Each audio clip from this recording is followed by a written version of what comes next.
Bom, eu encerro agora e convido a doutora Vera Joffe para estar fazendo a apresentação dela. Vera? Oi. Olá! Bom, muito obrigada. Nós estamos aqui de novo. É um prazer estar, sempre é um prazer estar com você.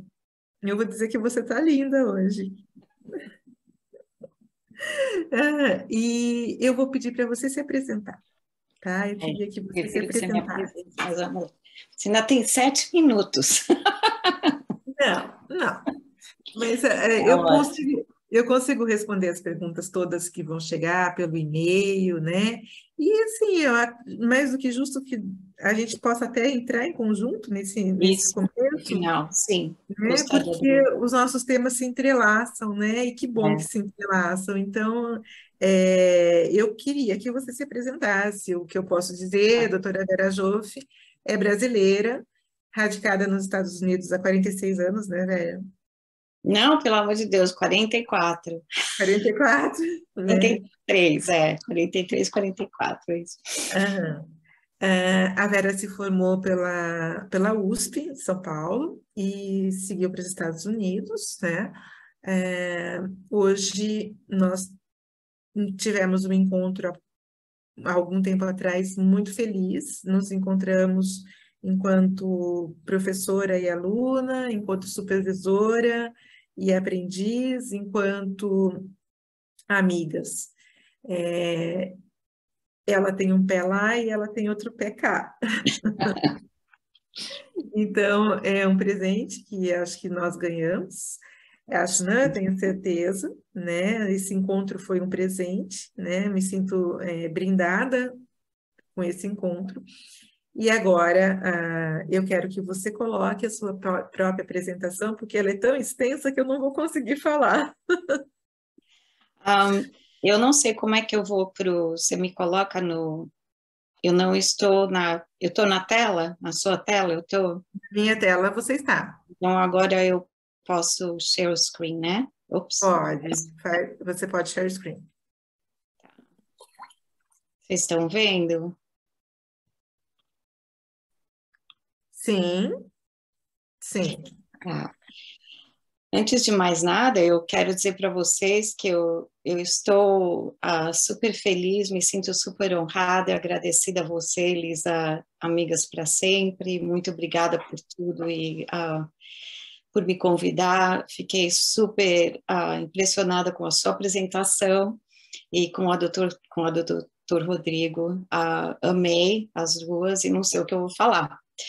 Mas como eu não sabia do que iriam falar, talvez alguns dos meus slides sejam repetitivos, né? E então eu vou passar rapidamente por eles, porque eu tenho uma sede muito grande de aprender e também de dar informação, e às vezes é muito.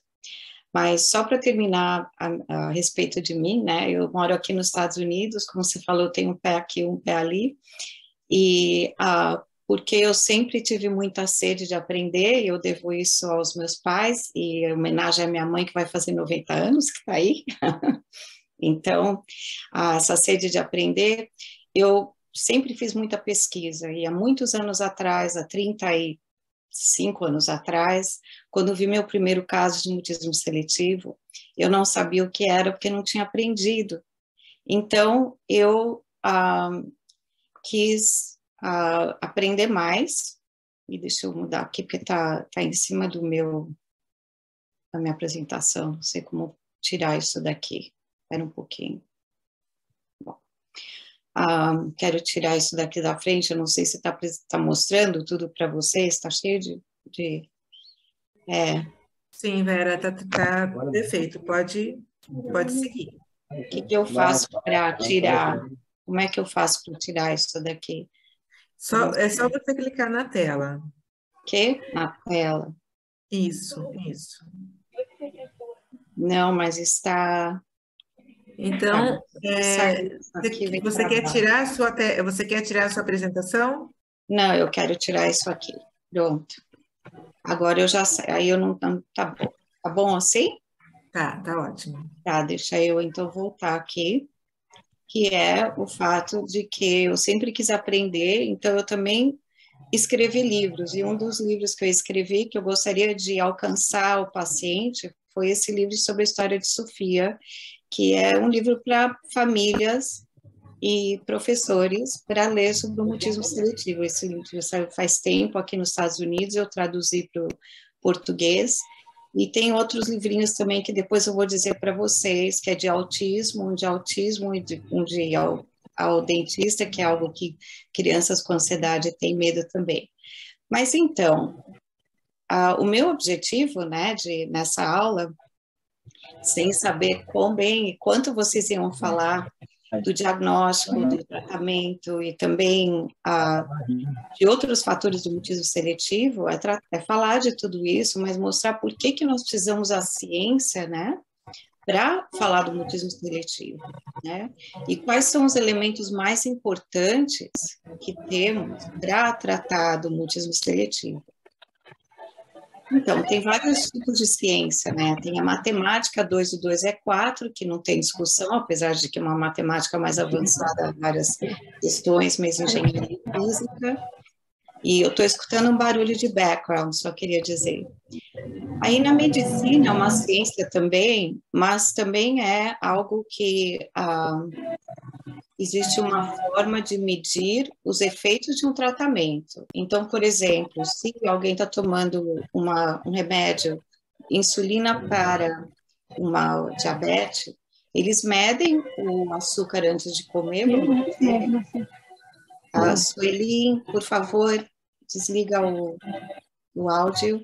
Eu vou pedir para você, Elisa, ver quem está com o áudio ligado e pedir para desligar no chat para eu não precisar falar. Obrigada.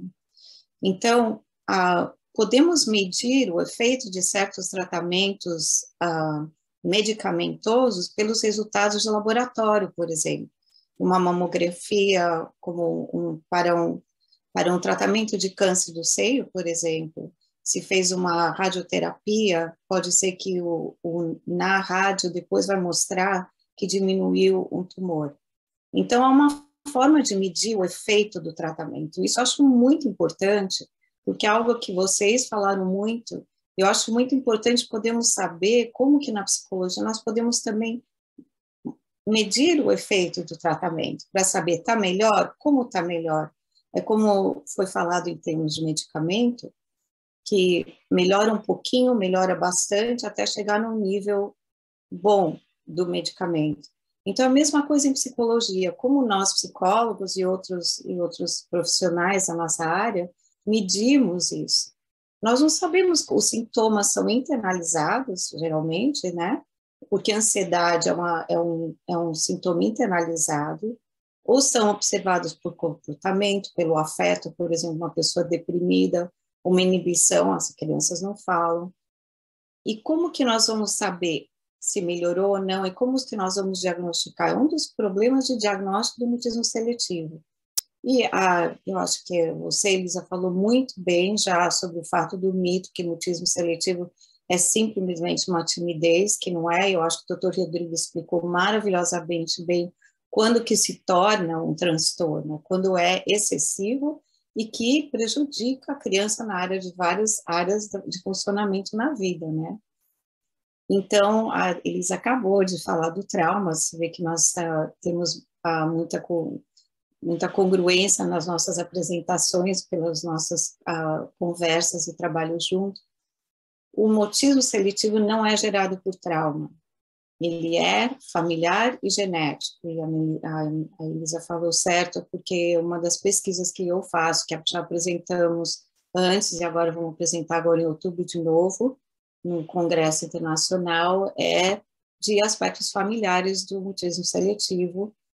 E estudos genéticos, infelizmente, só há um estudo genético que foi feito, mas eu tenho certeza que vai acontecer. O melhor tratamento é a ludoterapia, no consultório da psicóloga. Nós sabemos que isso não é verdade. Mas deixa eu só voltar um pouquinho para o trauma, tá? Porque eu não posso assumir que qualquer família que entre no meu consultório, que não há trauma. Então, na minha anamnese, eu preciso checar e vou verificar se há trauma. Não somente com mutismo seletivo, mas com qualquer condição que tenha, porque é uma obrigação minha poder checar. Agora, o mutismo seletivo não é causado por um trauma. Os casos que eu tive já milhares que eu já tive de casos de mutismo seletivo total, de crianças que tinham sido traumatizadas, e isso muito acontece também, ou mais frequentemente, para crianças que têm história de migração, que vocês sabem que nos últimos 6, 8 meses nós tivemos crianças que viram coisas horríveis que aconteceram nos seus países e migraram e perderam muita gente. Então, nesse caso, nós não podemos dizer que não é gerado por trauma, né?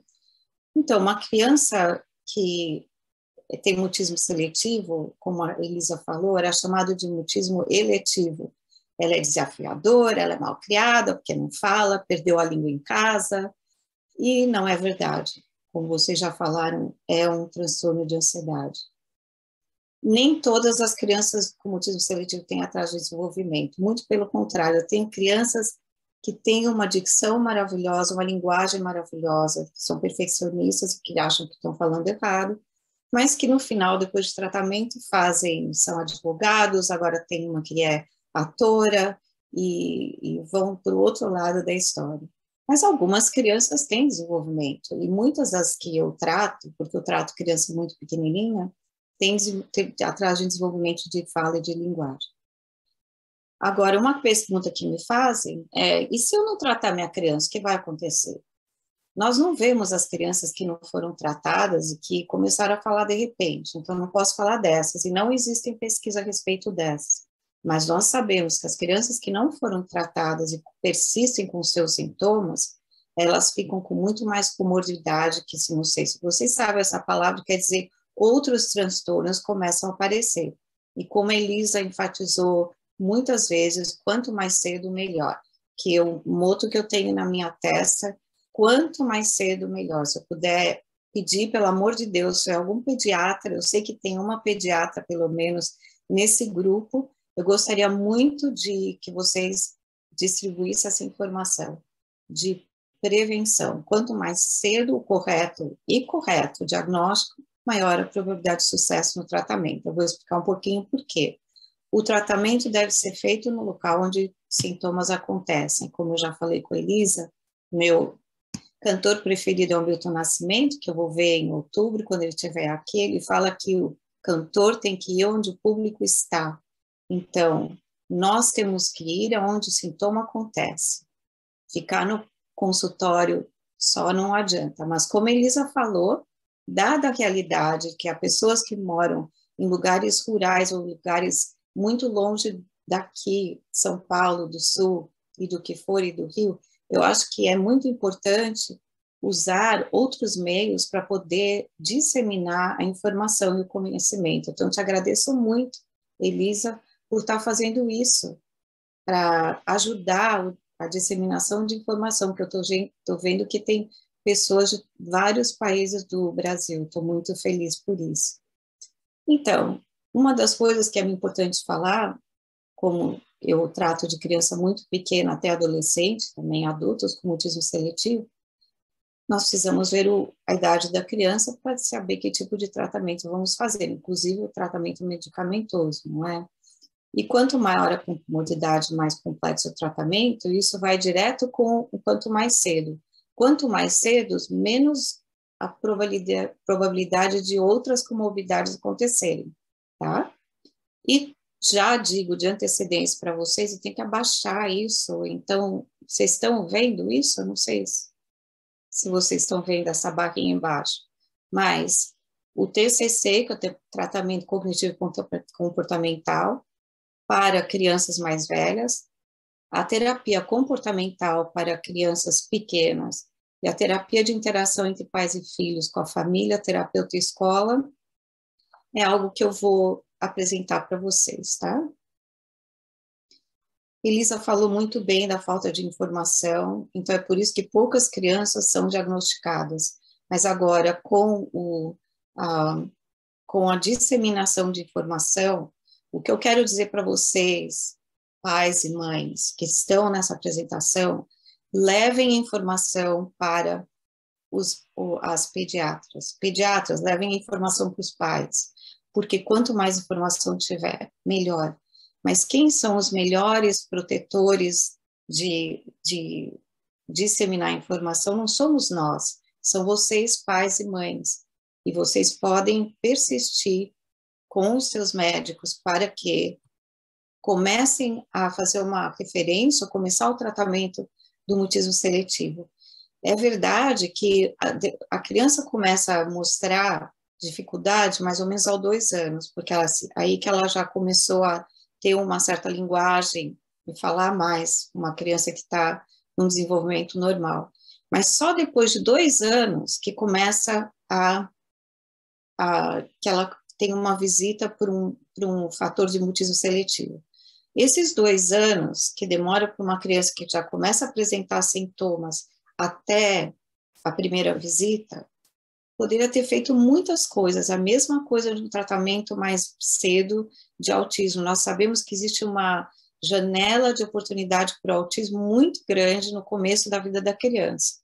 E é por isso que nós precisamos treinar pediatras e outras pessoas para poder pegar aquela janela bem no comecinho da vida da criança, porque nós sabemos que tem certos sintomas de inibição que podem levar a um mutismo seletivo, a uma transtorno de ansiedade de separação e outros transtornos de ansiedade também. Esse é o diagnóstico do mutismo seletivo agora, que, como a Elisa falou, teve uma grande evolução desde que eu comecei a trabalhar nessa área, como ela explicou, era eletivo, e agora é essa definição, mas eu sei que vai mudar um pouco. Primeiro, essa palavra falha consistente me dá um mal-estar, porque não é algo que a criança falha de fazer, ela não consegue, dada a ansiedade, por isso que eu escrevi aqui, dada a ansiedade. E essa criança, como a Elisa falou, pode falar em outras situações. Como ela fala em outras situações, é algo que nós precisamos ver, por isso que a gente precisa observar essa criança numa situação natural da casa dela, que através do Zoom é muito bom fazer isso, que trouxe uma oportunidade de a gente poder observar essa criança no seu ambiente natural, na sua casa. E todas essa definição que vocês já devem ter lido, que todos vocês já leram e já viram que se sua criança também tem um mutismo seletivo ou forem procurar um profissional, esse sintoma é severo que afeta o bem-estar da criança em várias áreas, e também o que diz aqui no final, que ela não é melhor explicado por um transtorno de comunicação e não ocorre exclusivamente com o autismo. Isso é algo que está sendo discutido por vários cientistas também, existe um debate muito grande, que a Elisa já pincelou, e eu vou falar mais um pouquinho, se o mutismo seletivo ocorre com um autismo, se é possível ou se não, tá? Então, essa aqui é a capa do meu livrinho, e mostra a criança na escola, com afeto, assim, fechadinho, com uma cara de deprimida, não tem contato visual, e evita o contato visual. E aqui ela está em casa fazendo um bolo com a mãe, totalmente diferente. Essa aqui é uma foto que apareceu na People Magazine, a primeira vez que a Dr. Chipon Bloom, que é uma mentora minha também, falou de mutismo seletivo. Então, mostra como essa menina está na escola e aqui ela está em casa. Realmente, essa carinha dessa menina me parece como tivesse ou deprimido, ou tivesse autismo, ou o que for. Então, eles são frequentemente não diagnosticados adequadamente. E qual é o curso e a prevalência? É interessante, porque eu só queria mencionar que essa pesquisa que foi feita, né, Elisa, pela rede social, na verdade, as pessoas que responderam, eu achei super interessante que você falou do Sul. O Sul são as pessoas que talvez têm mais acesso ao Google e que vão entrar mais nas pesquisas, né? E me parece isso. Mas a prevalência do mutismo seletivo depende de vários fatores. Por exemplo, um país como o Brasil tem menos imigrantes do que aqui nos Estados Unidos. A Flórida tem mais imigrantes do que Iowa, por exemplo. Israel, que vocês vão escutar, é um país de imigrantes e de várias línguas e de várias culturas e de várias religiões. Então, essa incidência de 0,7% a 2% depende muito do país e ainda não existe uma pesquisa muito grande para dizer. E, na minha opinião, acho que nós temos muito mais do que nós estamos vendo. O prognóstico é pior, né? E as crianças, é pior quando é acompanhado por outros distúrbios e quando é feito, o diagnóstico é feito mais tarde. E as crianças que são bilíngues de outras culturas apresentam uma maior porcentagem de mutismo seletivo, mas não é uma relação casual. A Elisa explicou de uma outra forma como que esse ciclo de ansiedade se repete o mutismo seletivo. Eu acho muito importante para vocês, pais e mães, verem isso. Por quê? Porque, infelizmente, por tentar diminuir a ansiedade dos seus filhos, vocês estão reforçando a ansiedade dos seus filhos. Porque uma criança vai no supermercado e alguém pergunta para ela, você quer um biscoitinho? E ela tem que responder sim ou não. Ela não responde, ela olha para você, mãe ou pai. Aí um de vocês fala, não, ela é tímida, ela quer sim, obrigada, pode dar o de chocolate? Aí imediatamente a ansiedade dessa criança diminui, e nós sabemos por pesquisa fisiológica, que já fizeram alguns anos atrás, que essa ansiedade diminui da criança quando ela não precisa, quando ela vê que não precisa mais responder, porque ela foi resgatada da sua própria ansiedade. Então, a probabilidade que ela não vai falar novamente da próxima vez aumenta. Então, é algo que eu passo um bom tempo com os pais explicando isso, porque nós precisamos da sua ajuda para não resgatar a sua criança. E nós vamos lhe ajudar a não fazer isso de repente, mas aprender como fazer isso, para que a sua criança possa devagarinho enfrentar a sua própria ansiedade. E aqui é como se fosse o objetivo do tratamento. O tratamento deve ser muito transparente e muito concreto, para que a criança saiba, os pais saibam, os professores saibam, e que seja desenvolvido com a terapeuta. Então, uma criança pode começar aqui, onde ela é totalmente não comunicativa, nem não verbalmente, ela nem pode levantar a mão para dizer que quer ir no banheiro fazer xixi, e essas crianças aqui sofrem mais porque elas têm acidentes na escola, e a ansiedade aumenta, a vergonha e tudo mais. Então, nós temos uma ponte de comunicação social que vai desde essa criança muito inibida até falar. Então, tem vários estágios de comunicação social e verbal que nós vamos conversar e vamos fazer um contrato com a criança e com os pais de como fazer. Agora, o Dr. Rodrigo, né, mencionou bastante a comorbidade, e essa é outra área minha de especialidade que eu gosto de falar também, porque nós sabemos, e Elisa também, eu converso bastante com a Elisa sobre isso, que não existe uma criança só que tem mutismo seletivo e todas as crianças são iguais. É preciso tratar cada criança como se fosse um snowflake, né? Um pouquinho de neve, porque cada um é diferente. Então, nós precisamos passar muito tempo fazendo uma anamnese e checando para ver se há outras comorbidades com essas crianças. Eu vou mostrar algum desses fatores para vocês, mas eu quero dizer que um dos fatores que saiu um artigo recentemente novamente, é a dificuldade auditiva que a criança tem de escutar e de falar ao mesmo tempo. Eu vou discutir um pouquinho desses fatores com vocês, mas só quero dizer que existem 2 artigos genéticos, né? Aqui vai a ciência, e com o autismo também, que é uma área de pesquisa minha também. E a presença do autismo no mutismo seletivo é tão discutida que há uma discussão muito grande. Alguns pesquisadores acham que se tem autismo, não tem mutismo seletivo. Mas esses pesquisadores, a Holanda e eu vi que tem alguém que é da Holanda, eles fizeram uma pesquisa e concluíram que há muitos fatores em comum entre o mutismo seletivo, a ansiedade social e o TEA.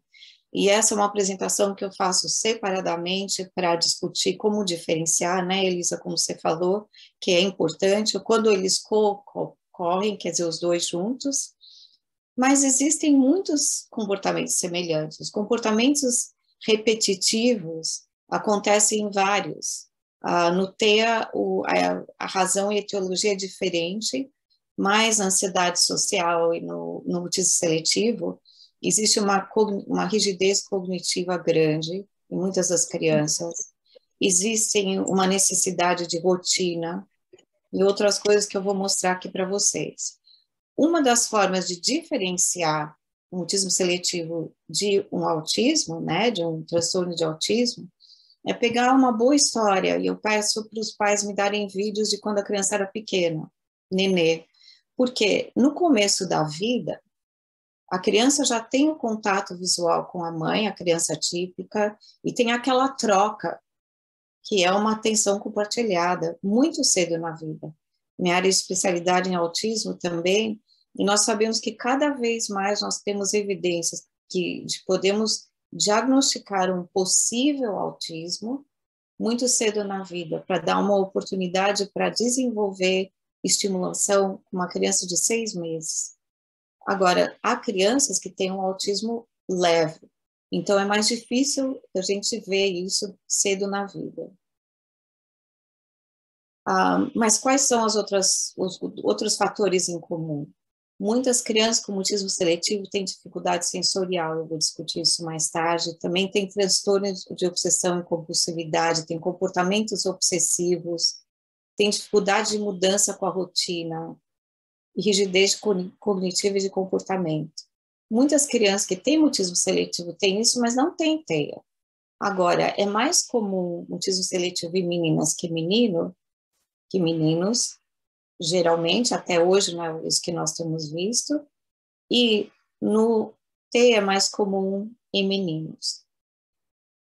Na nossa pesquisa de 2013, que vai ser agora revista em outubro, nós vimos uma grande porcentagem de sintomas de TEA, de perfeccionismo e de rigidez cognitiva. Eu vou explicar um pouquinho isso para vocês. Eu frequentemente tenho pais que vêm para mim e conversam sobre mutismo seletivo, eu começo a fazer pergunta de outros fatores em casa, e aí é que aparecem esses fatores, que atrapalham muito a vida da criança em casa. Muitas crianças com outros transtornos de ansiedade também têm. Por exemplo, uma criança que tem uma dicção perfeita, uma linguagem e fala perfeita, muitas vezes tem um perfeccionismo. Então, nós fazemos o Mr. Potato Head, que eu não sei como fala em português, e aí depois eu pedi para o pai fazer um totalmente, e a criança chorou, e não podia fazer de uma forma diferente. Eu não sei se algum de vocês estão se relacionando com isso, mas é muito frequente eu achar crianças que falam, eu vou falar nessa escola, mas não vou falar na outra escola. Eu só quero usar uma blusa, então os pais falam que tem que lavar a mesma blusa todos os dias para a criança usar aquela, apesar de ter outras iguaizinhas na gaveta. Tenho crianças que não querem misturar comida no lanche, com mutismo seletivo, não com TEA. E eu só tomo leitinho no meu copo azul e amarelo. Se você me der em outro, eu não vou tomar. E as crianças resistem, têm uma crise de tantrum, né? De birra, e os pais, por ter medo de tornar a coisa pior, principalmente em público, eles continuam alimentando esse comportamento das crianças. Elas têm uma dificuldade de modulação e integração social. Então, vocês vejam, em 75 famílias que nós estudamos de mutismo seletivo, 53 tinham essa dificuldade de modulação e integração social. E revendo casos, vocês podem ver, vocês profissionais, vocês pais e mães, podem falar, meu filho tem para som, para tátil, para comida, ele não come isso, ele não come aquilo, come quase nada, só comida creme. Esses são fatores que têm que fazer parte da anamnese para que nós possamos decidir como ajudar vocês também, não só com o protocolo todo para todas as crianças. E como eu acho que o doutor Rodrigo falou, e a bem, foi o fato de que o contato visual, a falta de contato visual no autismo e no autismo seletivo acontece e parecem iguais, mas não são.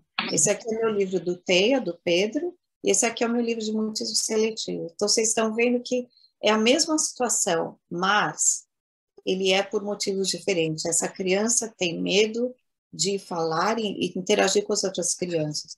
Tem vários níveis de autismo, algumas crianças com autismo não têm necessidade, não sabem como, não falam, os bem severos, e outros querem, que são os mais leves, mas não sabem como entrar numa conversa. Então, para isso, né, as implicações, o que acontece? Toda vez que houver mutismo seletivo, nós devemos checar para um transtorno de espectro de autismo. Não estou dizendo que tenha, mas eu acho que é importante fazer umas perguntas a mais para saber, e sempre ficar com a pulga atrás da orelha. Mas não é que tenha o TEA como mutismo seletivo. Agora, o transtorno de ansiedade social é algo que pode haver ou não. Tem certas crianças com mutismo seletivo que não têm ansiedade social. E eu poderia descrever várias que eu trato. Claro que ajuda quando elas não têm ansiedade social, né? A prevenção é muito importante. E se a criança começa a apresentar essas dificuldades de falta de flexibilidade, eu falo para os pais imediatamente não alimentarem essas necessidades de rigidez que elas têm, e a parte que eu já falei de observar a criança no lugar natural, e a terapia que deve ser feita no lugar onde acontece.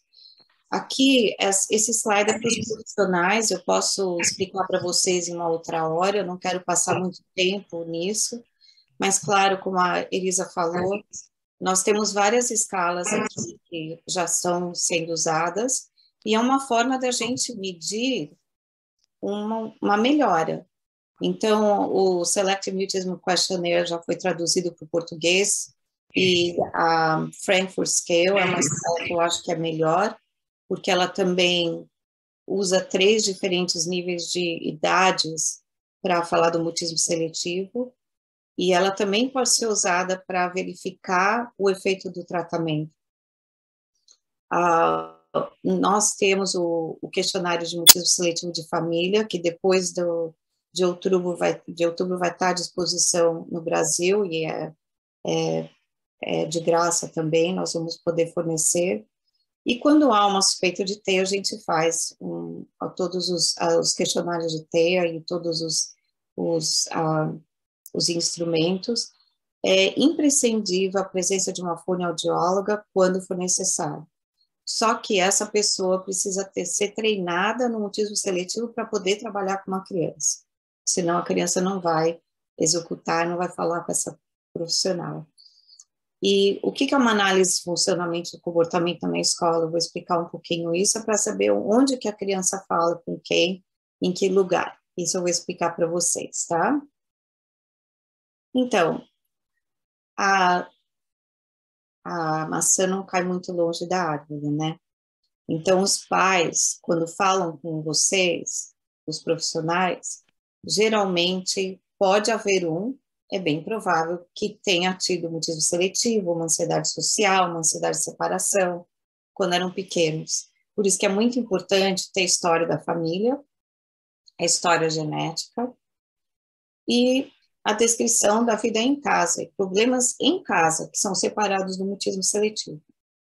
Muitas vezes nós encontramos isso, e aí nós temos que tratar 2 lados da moeda, na escola, em casa, outros problemas, mas eles vieram para o mutismo seletivo, nós vamos tratar do mutismo seletivo antes e depois conversar de outros aspectos.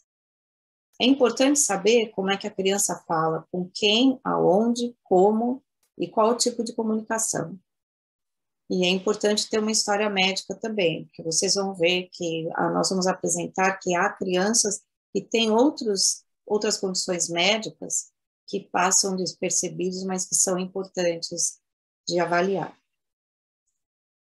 Então, o que nós tratamos antes? O que a ciência fala para tratar antes?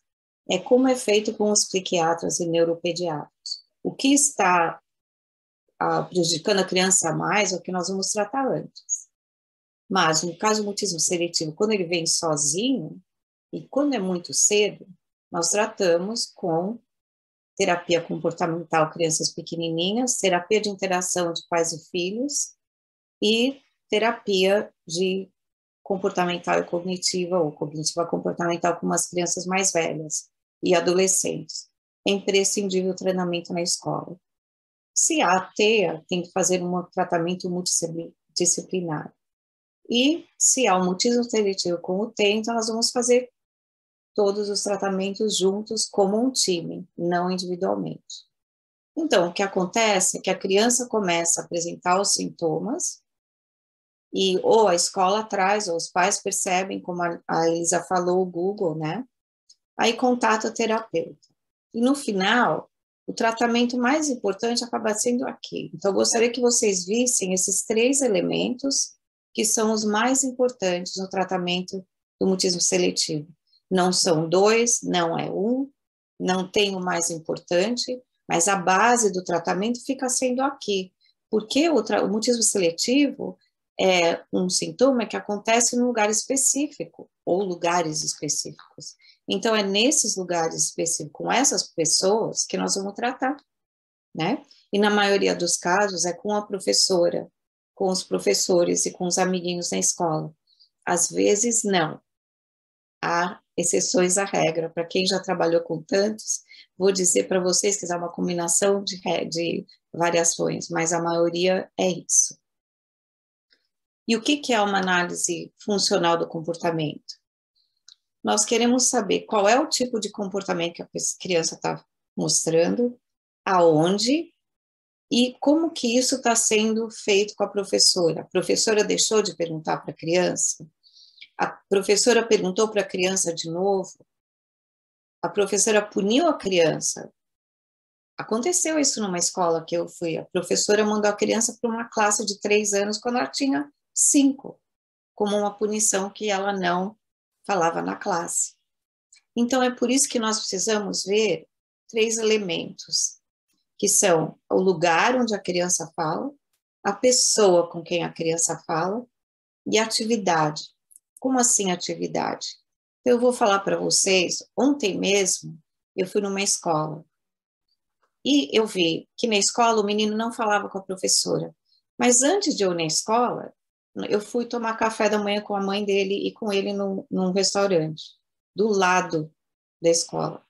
O menino estava muito mais desinibido. Então, eu vou começar os exercícios de exposição para essas professoras que já concordaram no restaurante do lado da escola. Nós vamos tomar café lá antes de ele ir para a escola, que vai facilitar levar do lugar que é o do restaurante, uma atividade que é tomar café e falar e pedir açúcar, pedir isso, pedir um pão, e a pessoa vai ser a professora. Então, é bem simples o tratamento do mutismo seletivo. Então, para vocês que estão distantes e não têm apoio, não tem terapeuta, não tem o treinamento para isso, é muito fácil o treinamento de tratamento, porque não há segredo, não é uma psicanálise que você precisa de muitos anos de treinamento. E quanto mais concreto for apresentado para a criança e para os pais, mais fácil vai ser para todos, e mais efetivo e mais rápido, porque o meu objetivo é dos pais não precisarem ficar comigo mais do que necessário, para eles aprenderem todas as habilidades e daí irem para frente. Então, aqui é um exemplo que eu tenho no meu livrinho, que eu mostro que essa criança ela não fala com a tia Cida, com a tia Maria e com a Mônica, essas duas são professoras, e a Mônica é a melhor amiguinha dela que fala por ela na classe, que é uma das perguntas que eu tenho certeza que alguns de vocês vão fazer. Como que eu falo para as outras crianças não falarem pela minha filha? Ou como eu falo para as crianças que um dia ela vai falar na escola, né? E essa criança já conseguiu falar com a tia Noêmia, com a tia Leia, com a mamãe e com o papai, ela fala. Então, É uma tabelinha que eu fiz num summer camp que eu fiz, que foi um tratamento intensivo no verão, que foi para algumas crianças, em que a gente usou o Mágico de Oz para fazer o nosso tema do nosso acampamento. Então, vocês viram que tinha os 3 elementos principais, que são a criança, os pais, a terapeuta e os professores. Agora, tem 3 elementos para intervenções: lugar, a pessoa e atividade. Com esses dois diagramas, vocês podem desenhar e fazer plano para qualquer tratamento. Por exemplo, esse jogo, os pais jogaram com a criança em casa, que vocês têm no Brasil também. Eu joguei com a criança uma vez que ela falou comigo, e depois nós levamos esse jogo na escola, e ela jogou comigo, e depois eu saí da sala aos pouquinhos, e a professora entrou. Então, nós usamos um joguinho em vários lugares que a criança gosta de jogar, para facilitar na comunicação.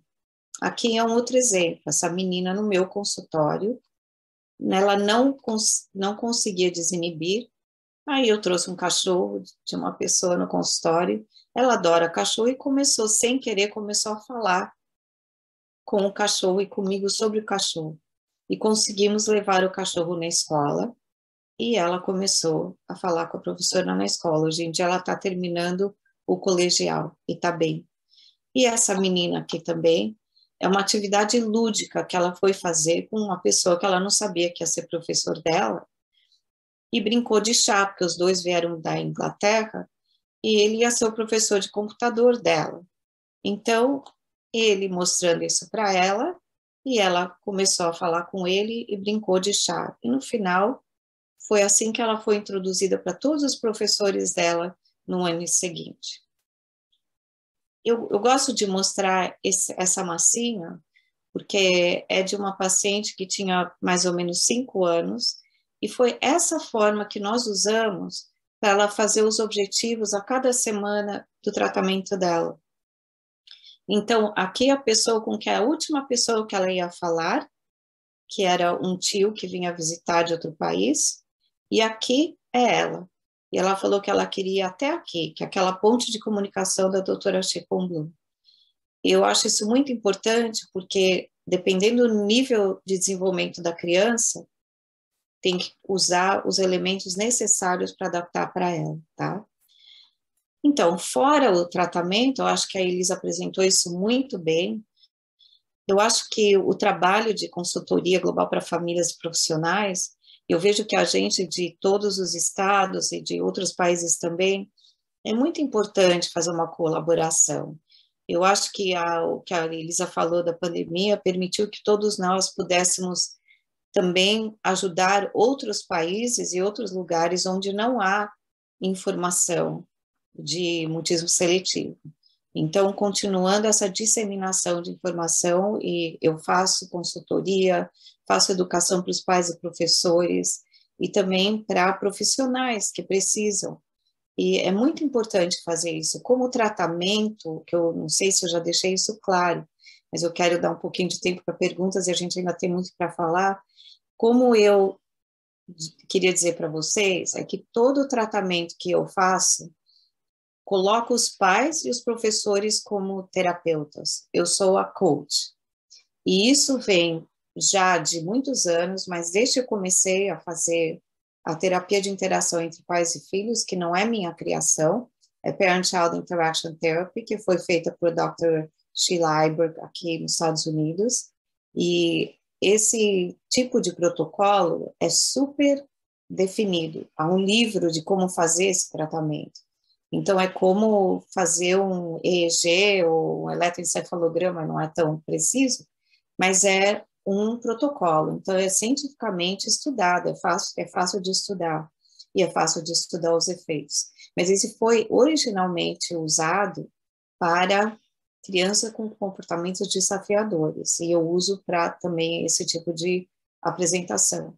Mas ele foi adaptado para o TEA, e muito bem, eu gosto muito de usar ele para o TEA, e foi adaptado para o mutismo seletivo também, pela Dr. Einberg e o Dr. Kurtz.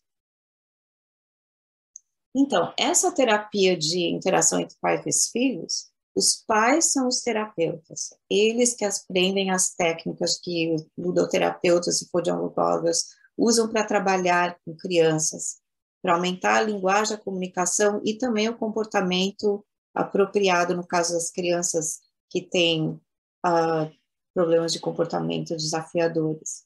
Aumenta o autoconceito da criança, e aumenta a vontade da criança ter um tempo especial com os pais e ser positivo e não algo estressante.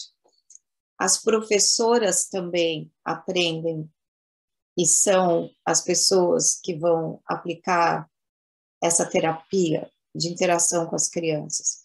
Essa foto eu tirei ontem à tarde, só para vocês saberem quão recente é essa apresentação.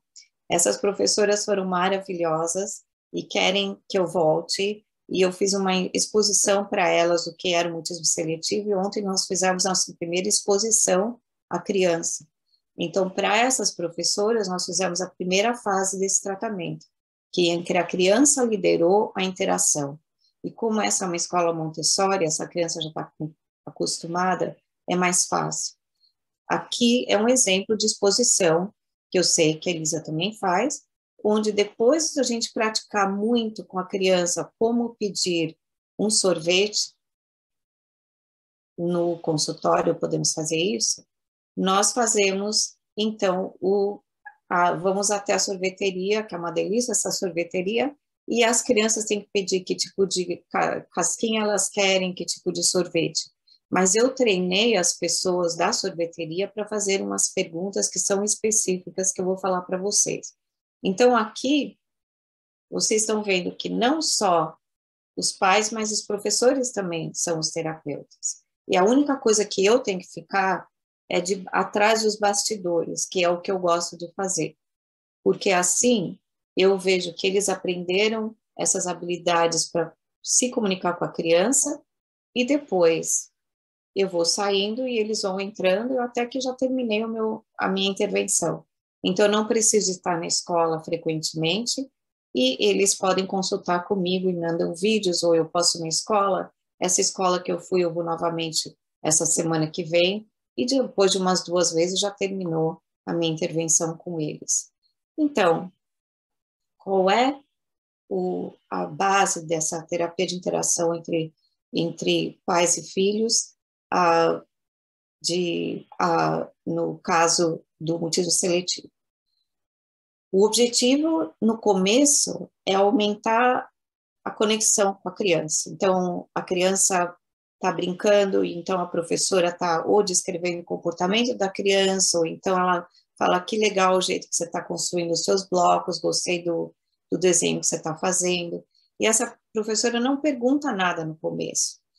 Mas o que a professora, e essa interação com a professora, é melhor fazer antes de começarem as aulas, ou fora do dia de aula, ou então depois da aula, porque não dá para fazer isso no meio do dia, com a professora tão ocupada com tantas crianças na classe. Depois, quando a criança já se sente mais confortável com a professora, nós fazemos uma interação mais direcionada para a verbalização. Aí é que nós vamos treinar os professores e os pais para fazerem perguntas de uma certa forma especial, que é o seguinte: se eu fizer uma pergunta, você gosta de leite? E a criança faz o gesto, a criança está sendo reforçada para não me responder com uma forma verbal. Se eu pergunto para a criança de 5 anos, como foi o seu verão? Essa é uma pergunta totalmente aberta, é muito difícil para a criança responder. Até uma criança típica, né? Difícil responder uma pergunta aberta. Melhor forma de fazer uma pergunta para uma criança com mutismo seletivo, para começar uma comunicação verbal com essa criança depois de adquirir esse conforto social, é uma pergunta de escolha forçada. Então, pais e mães, vocês podem começar a fazer isso em público, tá? Então, vocês falam: você quer o azul ou o amarelo? Aí vocês esperam 5 segundos para a criança responder. E esses 5 segundos são muito longos, porque nós precisamos dar uma oportunidade para essa criança responder a pergunta, tá? Aí depois que essas crianças, se ela não responder, nós perguntamos novamente, e se essa criança não responder, aí ela me apontar, então eu deixo ela apontar, mas depois eu vou voltar a outra pergunta de escolha forçada, até eu conseguir água mole em pedra dura, tanto bate até que fura. Aos poucos, eu vou expondo, tá? Isso é muito importante. Mais tarde, nós podemos falar qual a sua cor preferida, tá certo? Eu acho que isso é importante. Para o treinamento dessas habilidades, é outra apresentação, e é mais do que uma hora, então não quero que vocês esperem que vão saber como fazer tudo isso, podem me mandar um e-mail, eu posso ver como podemos fazer para ensiná-los um pouquinho mais a respeito disso, que são muito específicos. E aqui tem outro exemplo de escolhas forçadas, que casquinha você quer, a grande, a amarela, a pequena, ou você quer um copo? E essas duas pessoas são duas pessoas de um supermercado do lado da sorveteria, que eu considero eles meus partners, porque eles já sabem fazer as perguntas para as crianças. Quando elas vão na caixa, eles falam, você quer um sticker ou você quer um pirulito? E a gente pratica antes para elas responderem em público. Isso é na companhia dos pais, porque os pais estão aprendendo essas habilidades de como fazer isso em outros momentos. E aí vai aumentando cada vez mais o número de pessoas, os lugares e as situações em que a criança fala. Então, essa é uma boa forma de medir uma melhora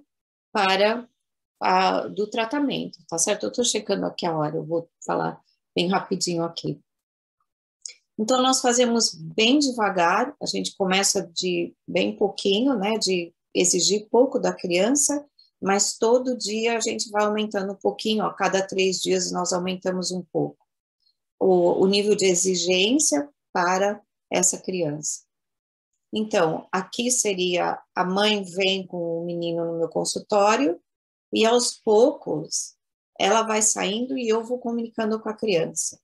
E depois, modelando, quer dizer, essa criança vai falando cada vez mais e mais verbalizações com a pessoa nova, tá? Esse é um conceito de terapia de cognitiva e comportamental, que é usada para vários transtornos de ansiedade. E se você tiverem alguma pergunta, eu teria o maior prazer para responder. Finalmente, eu gostaria só de falar dos adolescentes, que eu acho importante, porque é um tratamento diferente, não é tão envolvendo tanto a parte de treinamento dos pais, se bem que precisamos também, porque os pais acomodam os adolescentes, eles vêm com mais comorbidade, como falou o Dr. Rodrigo, e é bem mais comorbidade, e muitos adolescentes acho que já entram diretamente com medicamento, quando eles chegam no meu consultório, já estão no nível tão crônico, que para eles poderem responder ao TCC, eles precisam do medicamento. Então, acho que é importante levar isso em consideração também. E fazemos os objetivos juntos. E aqui temos não só os objetivos do que alcançar, mas temos os sentimentos que essa pessoa descreve, né, o adolescente descreve, a sensação no corpo e os pensamentos irracionais que são o que levam, acho que eu vou falar diferente, eu vou falar errado, a minha voz é horrível, são todas as percepções que essas crianças ou adolescentes têm da sua própria voz. Outros tópicos seria adaptações na escola, que Elisa falou, e eu vou responder a sua pergunta, Elisa, porque eu acho que você fez uma pergunta interessante, ou alguém fez, e eu não vou discordar 100% com você, mas eu vou lhe dizer que mesma coisa do TDAH, algumas crianças, elas só precisam de certas acomodações na classe, mas outras precisam de um AIP, que é o correspondente que você falou. Então, eu acho que depende do caso e depende da criança, que ela vai precisar de uma educação especial. E no meu caso, há várias crianças que eu faço isso, tá? Então, eu já falei para vocês esse slide, eu já mostrei para vocês, E qualquer pergunta que vocês tiverem, vocês podem me perguntar e é só me mandar. Eu gostaria de oferecer uma coisa, Elisa, eu gostaria que você me falasse qual é a pessoa que está mais longe de Sorocaba, que está participando dessa masterclass, as duas pessoas que estão mais longe geograficamente de Sorocaba, indo para o norte, para o nordeste, para o meio do país, que não é tão grande o nosso país. Eu gostaria de mandar 3 livros. Elisa está me escutando? Estou te ouvindo. Líria, por favor, você pode mutar?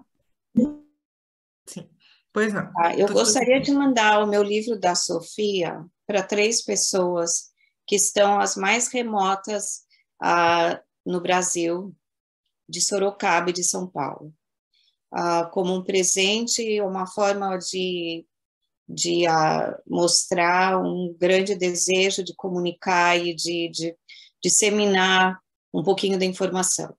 E gostaria de fazer isso, e para as pessoas que estão fora do país, podem me mandar um e-mail que quiser, a gente pode marcar para outras formas de comunicação. E eu acho que é muito valioso o que você fez, Elisa, muito obrigada. Eu vou stop o share aqui para pegar, para olhar para você, te agradecer muito, porque toda vez que a gente fala, agradecer, fica meio com água no olho. Então, gostaria muito de agradecer, desculpe que falei tanto, mas e falei de muitas coisas ao mesmo tempo. Eu gostaria muito de agradecer e falar o que precisarem, estou aqui. Estou vendo que tem gente do Ceará, e eu também quero informar que se vocês participam de alguma universidade, em qualquer lugar do Brasil, que oferecemos também qualquer workshop ou masterclass que precisarem, acho que é importante para poder disseminar realmente, porque é o maior prazer poder disseminar, é o que continua a gasolina para o nosso trabalho, né? Com certeza. Tá certo? Com certeza, e eu ouvi assim tão ricamente você falando, né, Vera, trazendo para a gente todo esse conhecimento. Isso merece ser compartilhado aos 4 cantos do mundo, do país, do nosso país, que é tão vasto, tão grande, né? Então, eu acho que fica colocado aqui, né, o que você está oferecendo, e eu digo para as pessoas, por favor, usufruam, porque vocês não sabem o quanto é gostoso ter a Vera por perto. O máximo que dá, né? Vocês não sabem como é bom, né? Quanto a gente cresce, quanto a gente evolui, não só enquanto profissional, mas enquanto ser humano mesmo. Vera é uma pessoa que ela não te puxa só no sentido profissional para olhar para um caso de mutismo seletivo, ela te puxa no teu sentido pessoal, ela vai no âmago, né? Então, assim, é muito enriquecedor, é muito grande discutir casos com Vera e ter Vera no masterclass, né? Assim como Ruth. Então, eu me sinto privilegiada e, de novo, eu digo que são presentes que eu recebo da vida, tendo vocês comigo, Vera, Rodrigo, Ruth. São momentos pequenos, mas eles fazem uma constelação na minha vida, né? E eu queria que, antes que Ruth entrasse, que você respondesse as perguntas, e eu vou te dever essa resposta, vou ficar devendo para você a resposta das pessoas, porque eu vou olhar nas inscrições todas, tá? E eu vou ver aqui, então, a gente tem bastante perguntas no chat. Você quer olhar, Vera? Você indo... Estou olhando aqui, depois das 2 horas, né? Eu estou pensando...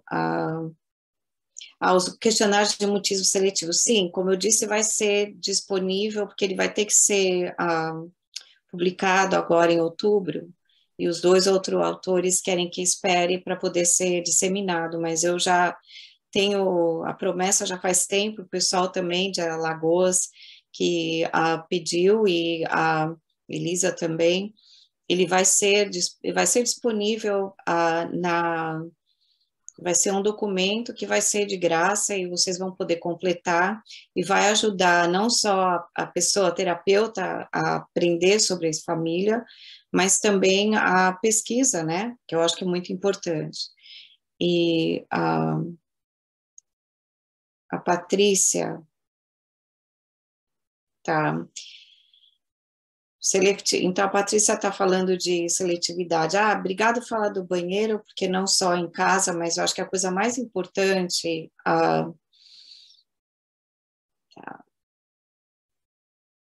Isso é maravilhoso. Você fez um bom resumo, Patrícia, do seu tratamento, que bom. Eu gostaria de falar duas coisas a respeito da escola. A criança precisa saber como ir no banheiro sem precisar falar, se ela ainda está não falando, e também ela precisa ter uma forma de se comunicar se ela se machuca. Mas eu não gosto de sign language, de linguagem com sinais, porque aí ela vai ficar naquela situação e não vai mais sair daquela, tá? Deixa eu ver.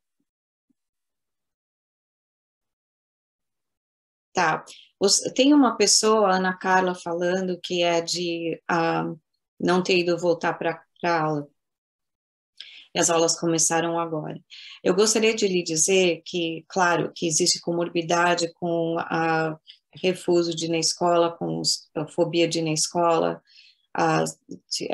de ansiedade, transtorno de ansiedade de separação. Eu gostaria de te dizer que é imprescindível que você procure uma profissional como a doutora Elisa o mais rapidamente possível. Eu não sei onde é que você está localizada, mas a doutora Elisa está aí no Brasil e ela pode ajudar você e aonde você estiver, que estado você estiver. Eu posso dar consultoria, mas eu não faço terapia, porque eu estou nos Estados Unidos.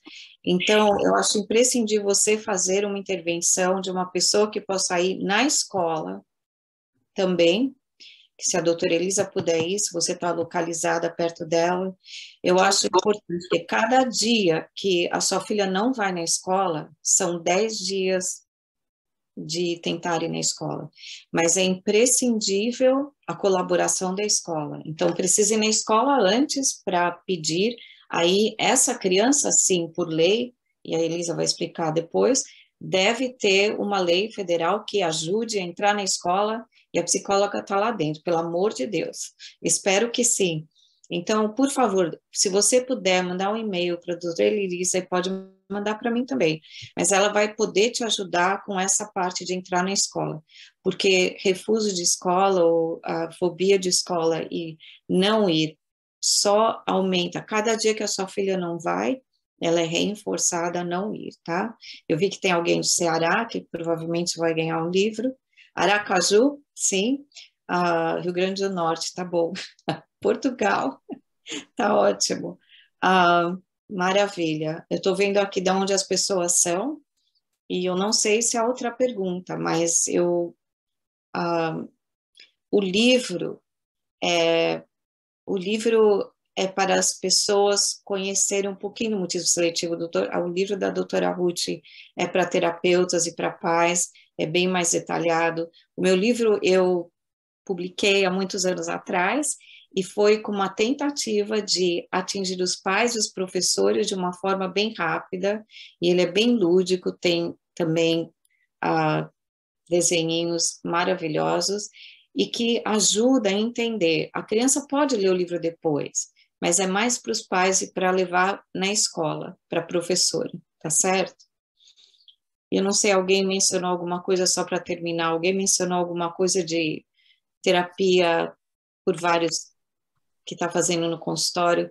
Eu vou dizer para vocês, a terapia que está durando muito tempo e não está adiantando, precisa ser revista. Eu mesmo vejo por que uma pessoa não está respondendo à terapia. Por que será? Eu vejo fora da caixa. E eu acho muito importante isso, porque precisa considerar o medicamento, como o doutor Rodrigo falou maravilhosamente bem. E se você está fazendo terapia com alguém que não é especializado em mutismo seletivo, eu acho que vocês devem reconsiderar, porque não é como qualquer transtorno de ansiedade, é muito mais específico, tá? Então, eu gostaria muito de agradecer a todos vocês. A doutora a Elisa vai mandar o meu e-mail depois. Eu vou estar no Brasil, se Deus quiser, em setembro, no comecinho de setembro, qualquer coisa, estou em São Paulo, mas estou muito feliz e não vejo a hora de fazer outro projeto com você, Elisa, e com o Dr. Rodrigo, tá?